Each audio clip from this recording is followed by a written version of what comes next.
कहा जाता है कुछ जगह सिर्फ जगह नहीं होती, वो आस्था और चमत्कार का संगम होती है, जहां पहुंचते ही सिर खुद ब खुद झुक जाता है और मन को एक अलग ही सुकून भी मिलता है। उत्तराखंड के वादियों में बसा एक ऐसा धाम जहां आज भी चमत्कारों की कहानियां जिंदा है।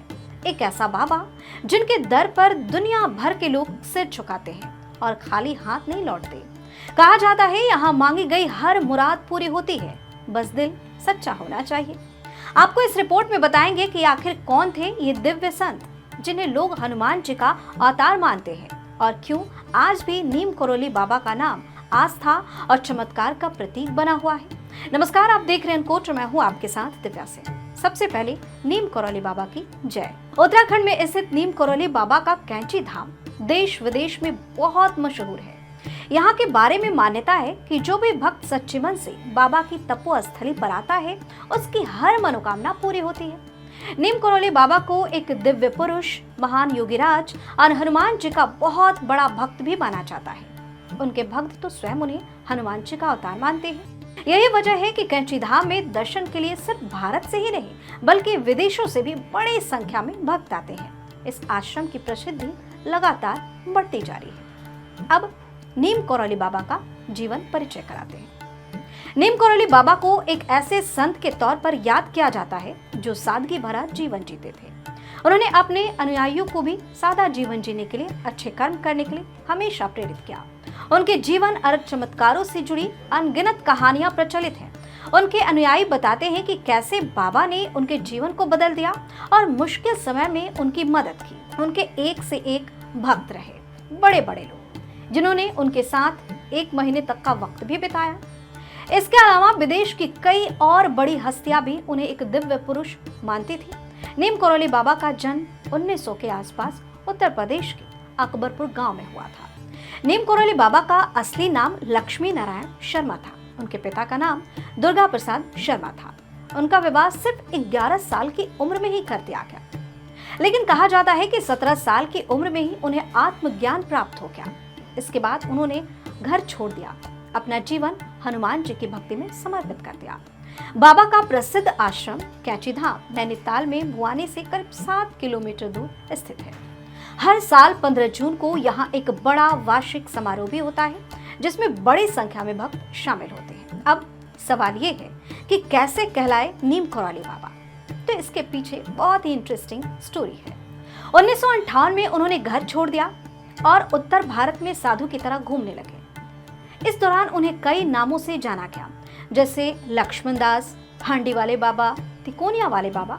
जब उन्होंने गुजरात के ववानिया मोरबी में तपस्या की तो वहाँ के लोग उन्हें तलैया बाबा के नाम से पुकारने लगे। यानी जहाँ भी बाबा जाते, तपस्या करते, लोगों से मिलते, लोग उनको अलग अलग नाम से पुकारने लगते। एक बार बाबा ट्रेन के फर्स्ट क्लास डिब्बे में बिना टिकट यात्रा कर रहे थे। जब टिकट चेकर यानी टीटी ने उन्हें देखा तो अगले स्टेशन नीम करोली पर उतार दिया। ट्रेन से उतरकर बाबा ने पास ही अपना चिमटा जमीन में गाड़ा और वहीं पे बैठ गए।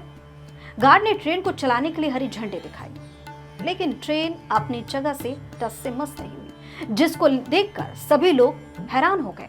काफी कोशिशों के बाद भी जब ट्रेन नहीं चली तो गार्ड ने बाबा के पास आकर उनसे माफी मांगी और उन्हें पूरे सम्मान के साथ वापस ट्रेन में बिठाया और बाबा के बैठते ही ट्रेन तुरंत चल पड़ी।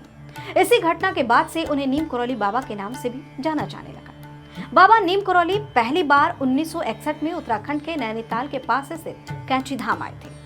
वहां उन्होंने अपने पुराने दोस्त पूर्णानंद जी के साथ मिलकर एक आश्रम बनाने की योजना बनाई, जिसकी स्थापना 1964 में की गई। नीम करोली बाबा के भक्तों में कई मशहूर हस्तियां शामिल हैं, जैसे एप्पल के संस्थापक स्टीव जॉब्स, फेसबुक के संस्थापक मार्क जुकरबर्ग और हॉलीवुड अभिनेत्री जूलिया रॉबर्ट्स का भी नाम शामिल है। ऐसा माना जाता है कि कैंची धाम की यात्रा ने इन सभी के जीवन को एक नई दिशा दी। कहते हैं कि नीम करोली बाबा ने अपने जीवन में कई चमत्कार किए। उन्होंने लोगों को बीमारियों से मुक्ति दिलाई, उन्हें धन संपत्ति दी और उन्हें ईश्वर की राह दिखाई। उनके इन्हीं चमत्कारों के कारण उन्हें कलयुग का हनुमान भी कहा जाता है।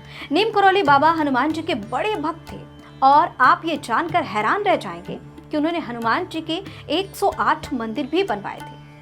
बाबा के जीवन से जुड़ी कई ऐसी कहानियां हैं जो उनके भक्तों और शिष्यों को आज भी प्रेरित करती है। नीम करौली बाबा की कई चमत्कारिक कहानियां जिसे लोग आज सुनते हैं और मुस्कुराते हैं और गर्व भी करते हैं। कहा जाता है कि एक बार बाबा के भंडार में घी की कमी पड़ गई, जिसके बाद उन्होंने लोगों से नदी का पानी लेने के लिए कहा। बाद में उन्होंने पूरी नदी के पानी को ही घी में बदल दिया।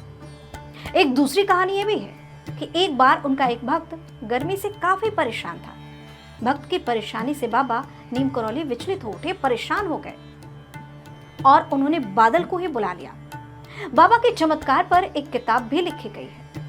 बता दें कि 11 सितंबर 1973 को नीम करौली बाबा ने वृंदावन में अपनी देह त्याग दी। बाबा अपनी मृत्यु से कुछ दिन पहले तक स्वास्थ्य से जुड़ी समस्याओं का सामना कर रहे थे, यानी उनकी तबीयत ठीक नहीं थी। उन्होंने वृंदावन के जिस स्थान पर अपने प्राण त्यागे, वहां आज उनका एक मंदिर है जहां भक्त दर्शन के लिए आते हैं। कहा जाता है कि 11 सितंबर की रात को नीम करौली बाबा की तबीयत अचानक खराब हो गई। जब वे वृंदावन स्थित अपने आश्रम में थे, उन्हें तुरंत अस्पताल ले जाया गया, जहां डॉक्टरों ने उन्हें ऑक्सीजन मास्क लगाने की कोशिश की, लेकिन बाबा ने मना कर दिया और कहा कि अब उनके जाने का समय आ गया है, ऑक्सीजन मास्क की कोई जरूरत नहीं है। इसके बाद उन्होंने तुलसी और गंगाजल ग्रहण किया और अपना शरीर त्याग दिया।